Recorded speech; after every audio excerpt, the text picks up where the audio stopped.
واقعہ چونکہ ہمارے تقریباً تمام علماء نے، خاص طور پر شیخ عباس قمی نے اپنی کتاب میں لکھا، جس کا ترجمہ ہوا ہے مرنے کے بعد کیا ہوگا. یہ کتاب کا نام ہے، اصل نام ہے منازل الاخرہ، موت کے بعد کی منزلیں. اسی میں پورا ایک چیپٹر ہے کہ روح آسانی سے کیسے نکلتی. سرکار سید الشہداء بھی مرنے والے کے سراہنے آتے ہیں اگر وہ ایک نیکی کر رہا ہو. یہ کل کے واقعات ہیں. آج بہت لمبی بات ہو گئی اور ذرا بے ربط بھی ہو گئی. 2-3 الگ الگ موضوعات کو میں نے جمع کرنے کی حماقت کی. فضیل ابن عیاض کا یہ واقعہ سب نے لکھا ہے.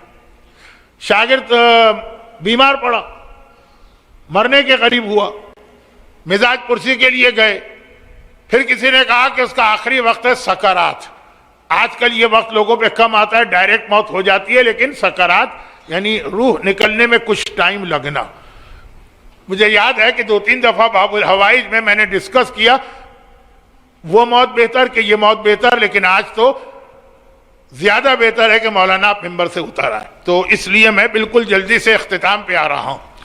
فضیل ابن عیاض کے گھر سے پیغام آیا کہ اس کا آخری وقت ہے، اور جوان، پہلے مشہور تھا ایک جملہ کہ جوان کی روح ذرا مشکل سے نکلتی. تو اس وقت قرآن، نیک لوگ قریب آئیں تو اچھا.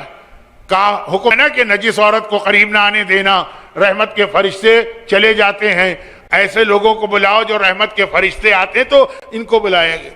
انہوں نے دیکھا کہ واقعاً آخری وقت ہے. اس سے کہا بیٹا کلمہ پڑھو. اس نے کہا مجھے نہیں پڑھنا کلمہ.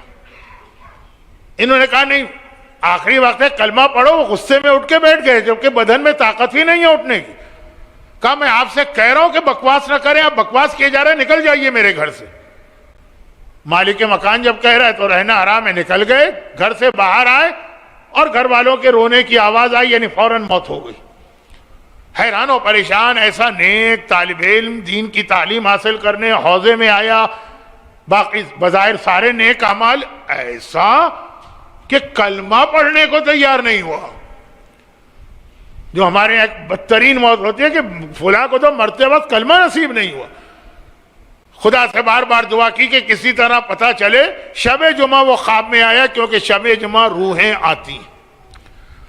انہوں نے گھبرا کے پہلا سوال کیا کہ آخر تمہاری یہ حالت کہ کلمہ نصیب نہ ہوا، اس سے بدتر اب ایمان کیسے ضائع ہوگا؟ کہا میں ویسے نماز، روزہ، نماز عشاء، قرآن، ساری نیکیاں، 3 گناہ تھے. اور پہلا گناہ یہ تھا میں جیلس بہت تھا. جہاں کوئی آدمی ترقی کرتا ہے اور میرے دل میں اس کے خلاف حسد پیدا ہوتا.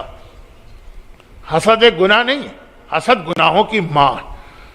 جب حسد آئے گا تو پھر جھوٹ بھی آتا ہے، غیبت بھی آتا ہے، تہمتیں بھی آتی ہیں، واٹس ایپ گروپ بھی آتے ہیں، پتہ نہیں کیا کچھ. اور دوسرا میرا گناہ یہ تھا کہ مجھے بہت اچھا لگتا تھا جو آج کل واٹس ایپ کا کام ہے، 2 مومنوں کو لڑانا، ان کی بات ادھر ان کی بات ادھر.